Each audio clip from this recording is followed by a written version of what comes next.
بەناوی خوای گەورە میهرەبان ئێمە ئەنجومەنی خەلیفانی کۆمەڵی دادگەری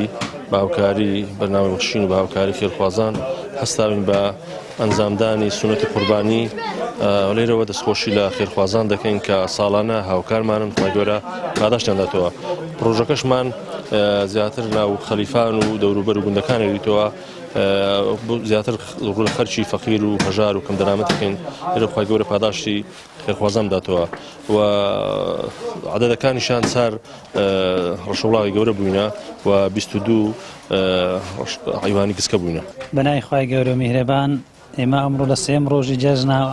وەکو دەستگای خێرخوازی بەخشین و سنگەی خەلیفان هەستاین بە زیندووکردنەوەی سونەتی قوربانی لەژێر ئەو ئاەتەی خوای گەورە فەرمێ فەصەلی لێرەبیکە وەنهار ئەم ساڵیش وەکو نەریتی ساڵانی دەستگای خێرخوازی و بەخشین هەستا بە ئەنجامدانی پرۆژەی قوربانی. ئێمە وەکو نووسنگەی خەلیفان لای خۆمان